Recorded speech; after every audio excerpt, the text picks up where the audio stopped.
Boa tarde desde Washington. Esta é mais uma edição do Washington Fora de Horas. Nesta segunda-feira, 17 de fevereiro, aqui nos Estados Unidos é feriado, Dia dos Presidentes.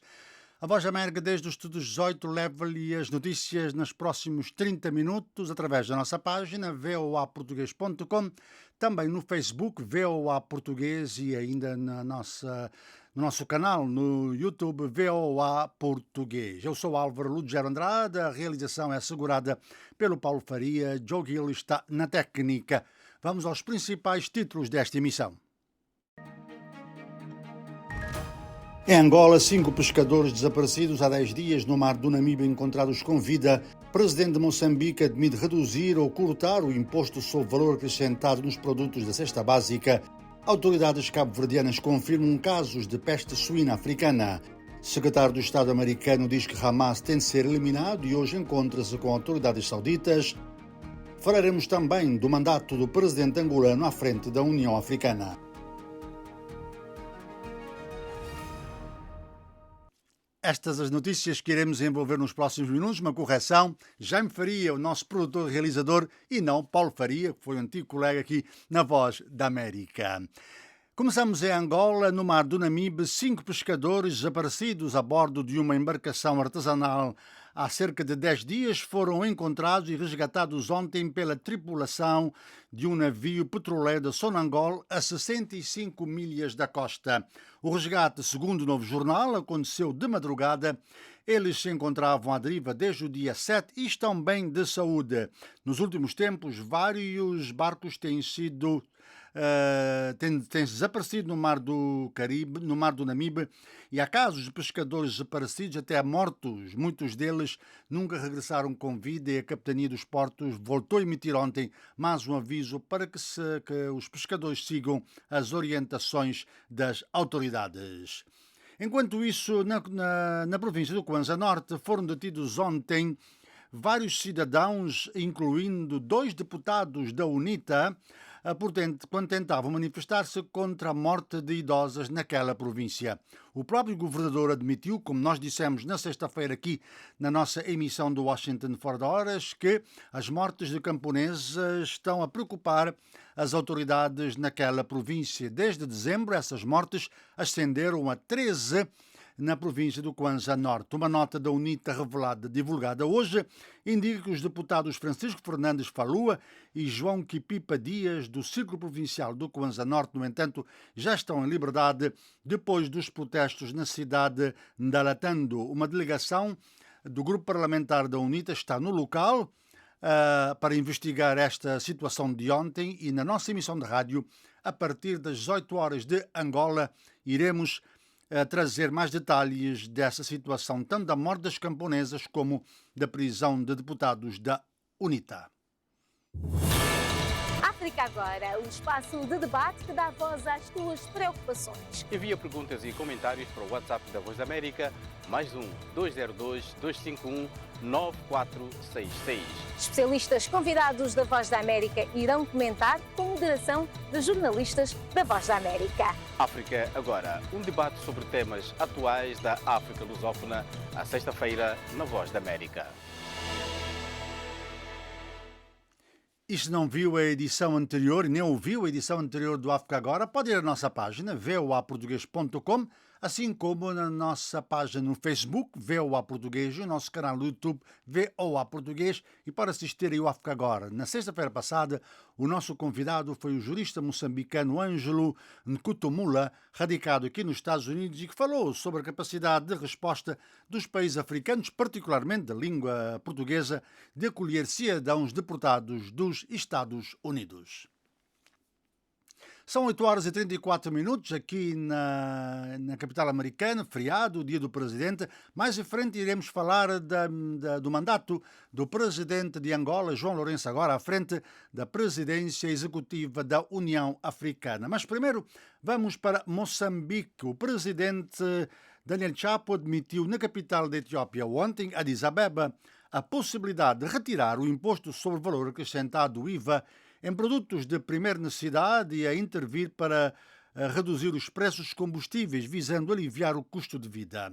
Daniel Chapo disse estar a trabalhar para encontrar soluções e uma delas é a possibilidade de retirar o IVA da cesta básica. Em declarações à imprensa, ele prometeu apresentar nas próximas sessões do Conselho de Ministros medidas atinentes à redução do custo de vida, nomeadamente no que diz respeito aos impostos para os referidos produtos de primeira necessidade. Na nossa emissão de rádio iremos envolver uma reportagem sobre o impacto que teria a redução do IVA na cesta básica das famílias moçambicanas.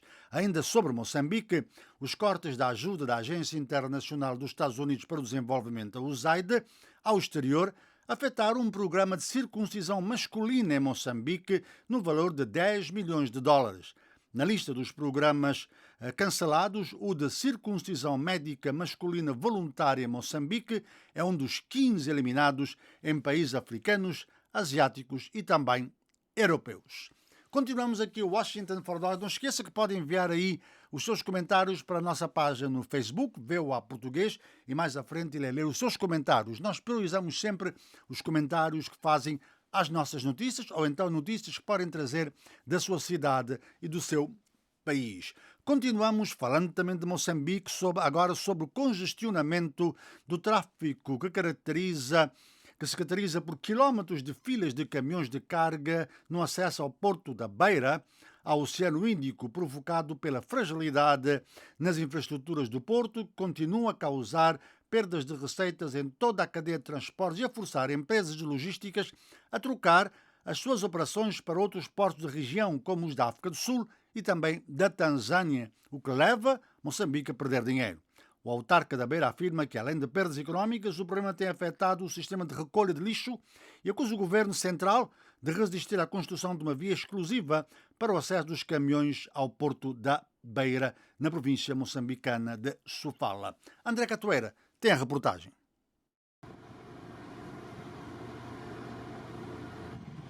Navios aguardam dias para atracar e caminhões formam filas de quilómetros para o acesso ao Porto da Beira, num problema combinado entre necessidade de expansão e modernização do porto e criação de vias para uma logística eficiente e acessível. Orman Francisco, um caminhonista moçambicano que ganha renda por cada carga entregue, anota que o tom de frustração tem estado a aumentar. Francisco diz demorar 2 a 3 dias para entrar no porto. Porque uma bicha desta, só para entrar no porto, eu entrei aqui 6 horas, mas só consegui andar uns 1 quilômetro só. Porque só quando para andar é 2 horas, 3 horas de tempo. Isso não é normal, nós também estamos a trabalhar, mas só para entrar no porto fazer 2, 3 dias, não é normal. Na época de pico, o porto chega a receber mais de 600 caminhões por dia, quase o triplo da atual capacidade de manuseamento do porto, e o caminhonista zambiano, Samuel Muzunga, entende que as terminais portuárias precisam ser modernizadas para a demanda, porque os atrasos têm aumentado os custos para países sem litoral e que dependem do Porto da Beira. As coisas estão a mudar, mas o sistema portuário não muda. Era suposto eles aumentarem o horário de trabalho no porto. O Porto da Beira cresceu em importância e tornou-se um dos principais e cruciais centros logísticos da África Austral e indispensável para a exportação e importação dos países da região sem acesso direto ao mar. Khalid Nur Mohamed, vice-presidente da Associação dos Transportes de Carga de Sofala, diz que a frota internacional cresceu e a limitação de acomodação dos caminhões no recinto portuário está a provocar o congestionamento que, por sua vez, está a encarecer os custos de operação portuárias para as transportadoras de carga, mas também a causar atraso nas entregas de mercadorias e ameaçando a competitividade do porto. Isto afeta muito o nosso desempenho. Muitas das vezes nós não conseguimos cumprir aquilo que é as necessidades do governo, que é as alfândegas, que diz que temos que fazer em 21 horas, e acabamos ficando neste congestionamento muito tempo, que ultimamente tem sido cada vez mais grave o congestionamento. O empresário sugeriu soluções de curto prazo, como flexibilidade das operações portuárias e alargamento de 2 para 4 faixas na principal avenida que dá acesso ao porto, além da construção de uma via exclusiva para acesso ao porto. Albano Cariz, autarca da Beira, observa que em 2019 os caminhos de ferro de Moçambique inviabilizaram um projeto de construção de uma estrada para o acesso direto ao Porto da Beira, que seria financiada por um banco holandês, mas devido à gravidade do congestionamento foram iniciados novos contactos. Este congestionamento está a afetar até na saúde pública dos próprios municípios beirenses. Nós temos um problema. O nosso caminhão de lixo. Diariamente, o porta-contentor faz 6 a 8 contentores para a lixeira. E agora, com este congestionamento, se a gente faz um contentor, é um sacrifício muito grande. Numa entrevista gravada sem imagens, o diretor executivo do ICFM Centro, António Bié, defendeu. Para nós, o importante nesta fase, o mais urgente, termos parques de triagem. A construção da estrada, pelas condições do terreno, em menos de 2 anos, 3, duvido que consigamos fazer. André Catoeira, da Beira, para a Voz da América.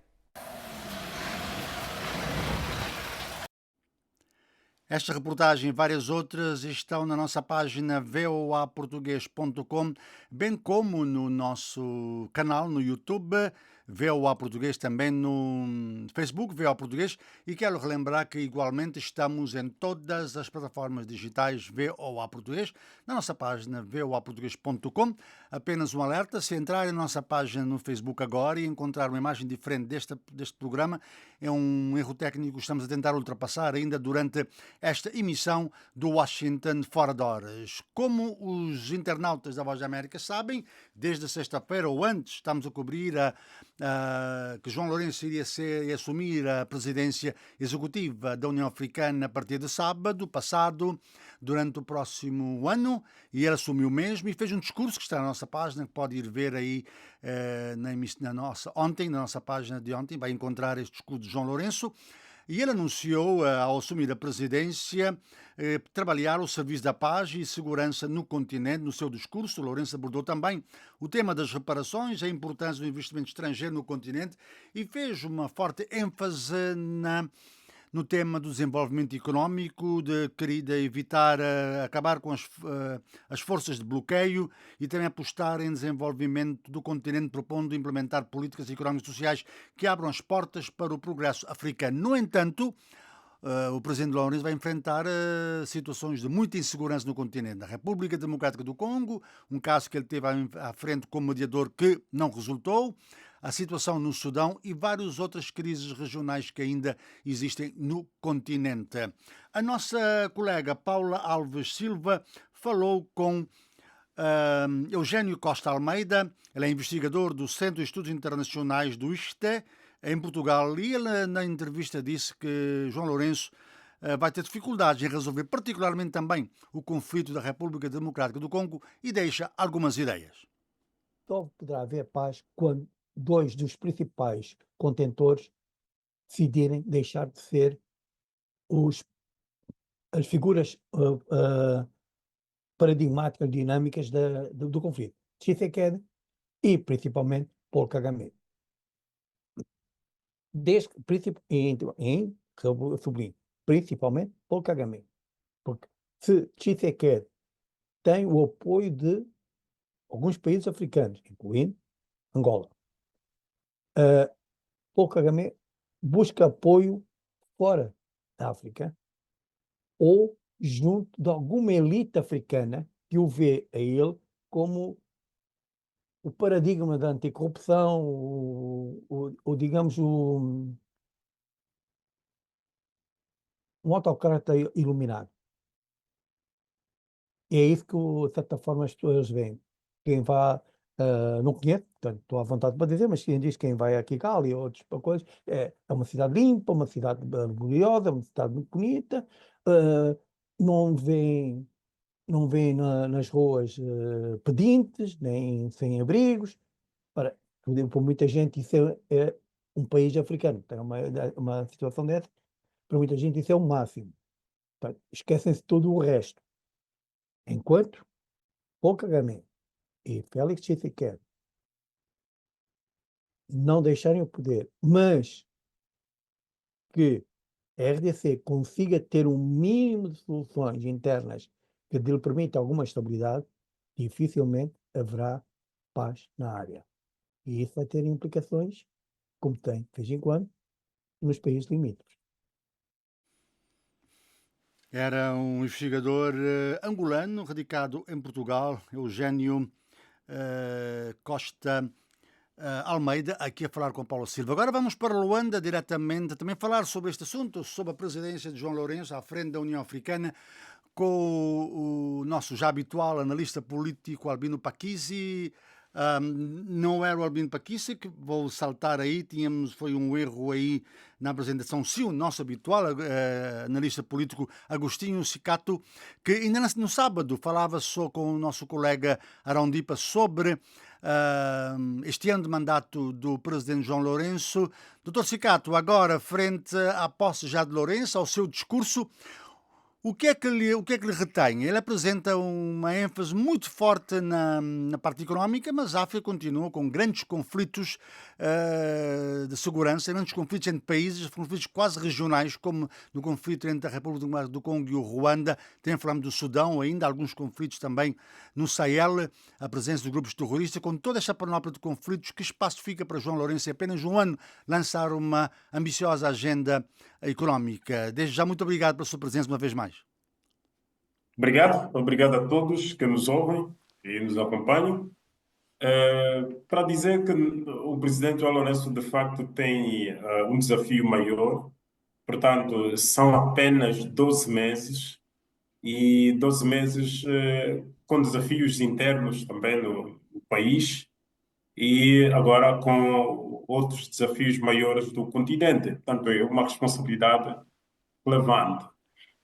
O presidente João Lourenço terá definido claramente aquilo que pode ser aqueles que são os seus principais desafios, ou melhor, objetivos, e ao mesmo tempo também perseguem já os desafios. E o primeiro desafio é exatamente eliminar os conflitos.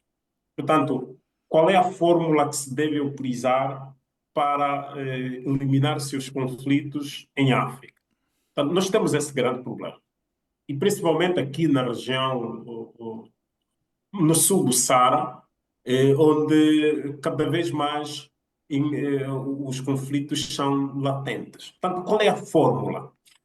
Talvez o presidente João Lourenço venha a ter que proporcionar mecanismos que levem a estudos mais aprofundados, porque já se percebeu que o problema dos conflitos africanos não é uma questão de política pública, é uma questão um pouco mais transversal, é uma questão de um legado histórico mal corrigido.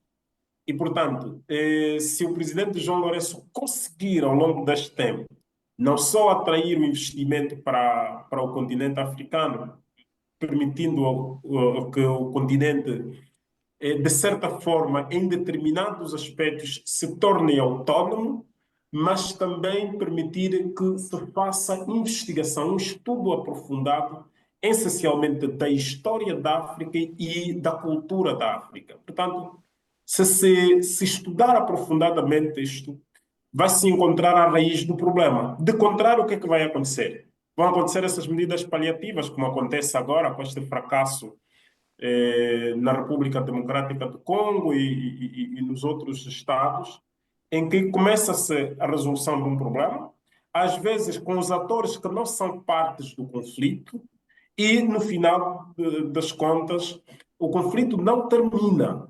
Não termina porque o problema não foi atacado à raiz. Uhum. Certamente. Entretanto,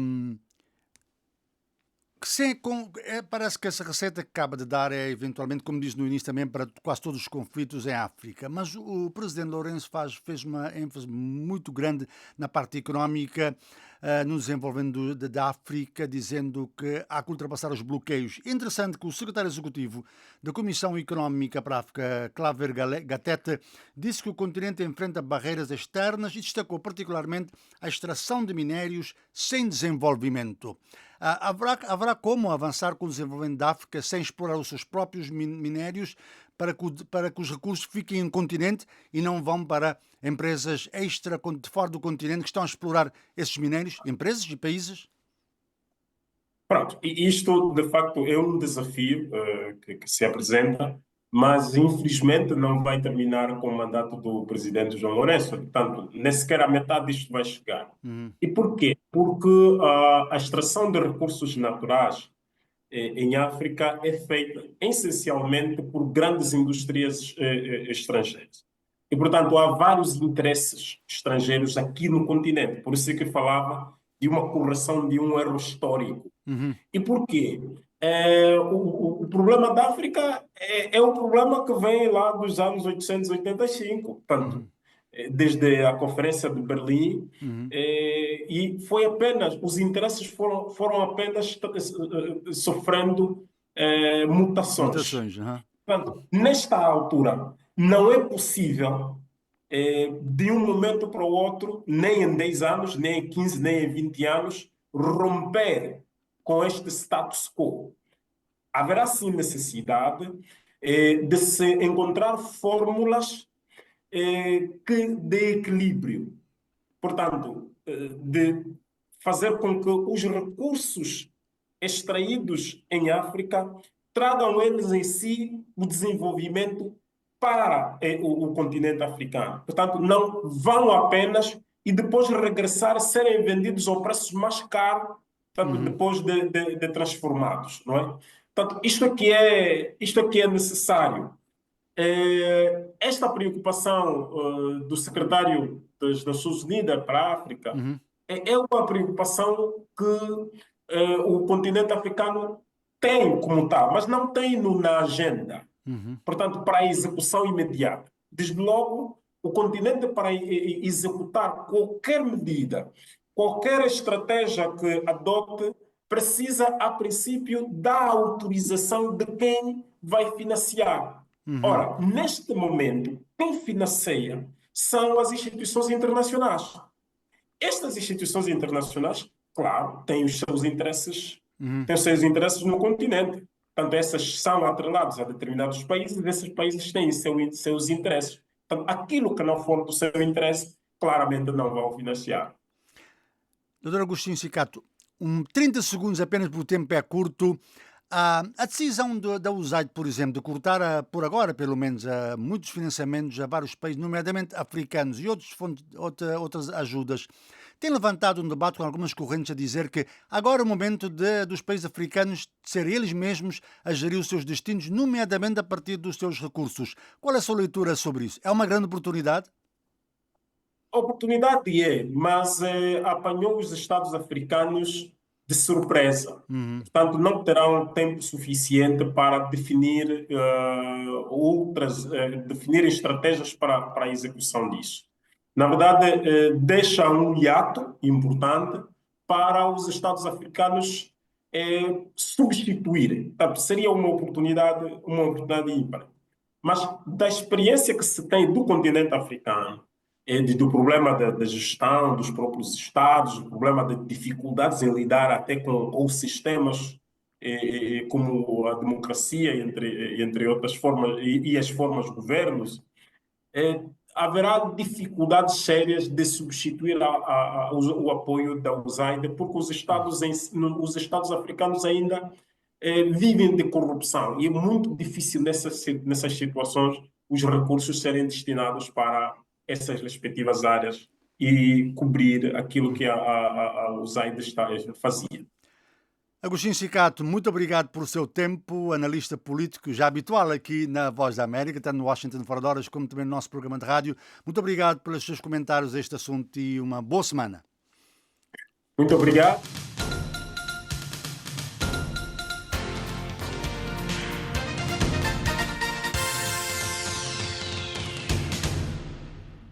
O governo dos Estados Unidos apoia os objetivos de guerra de Israel em Gaza, disse o secretário de Estado americano e reiterou que o Hamas deve ser eliminado e não pode continuar como uma força militar ou governamental.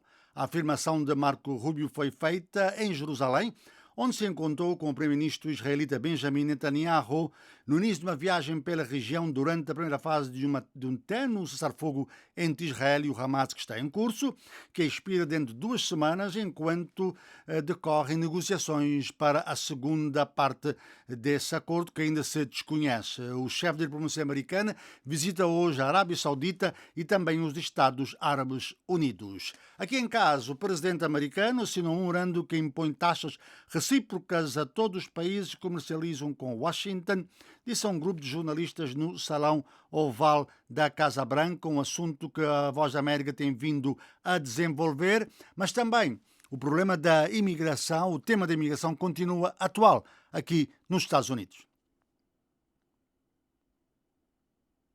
No seu primeiro dia de mandato, o presidente dos Estados Unidos, Donald Trump, declarou a imigração ilegal uma emergência nacional. Prometeu cumprir uma das suas principais promessas de campanha e deportar milhões de imigrantes sem documentos.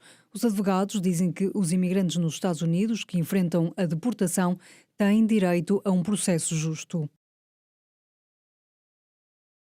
É-lhe emitido um documento de acusação que dá início a um processo contra si e quando pode pedir asilo ou defender o seu direito de estar nos Estados Unidos. No final do processo de pedido de auxílio à imigração, é necessário ir ao Tribunal de Imigração e falar com o juiz de imigração.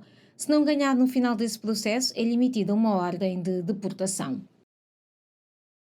Flam diz que a deportação pode acontecer rapidamente ou pode demorar muito tempo. É possível que alguém seja deportado depois de meses ou anos de luta contra o seu caso. Também é possível que alguém seja deportado após horas ou dias de ter procurado entrar nos Estados Unidos ou de ter vivido aqui durante muitos anos, horas ou dias, depois de ser detido ao abrigo da última política de Trump. Desde 21 de janeiro, as autoridades federais detiveram mais de 8.200 pessoas e solicitaram a ajuda de outras agências de aplicação da lei.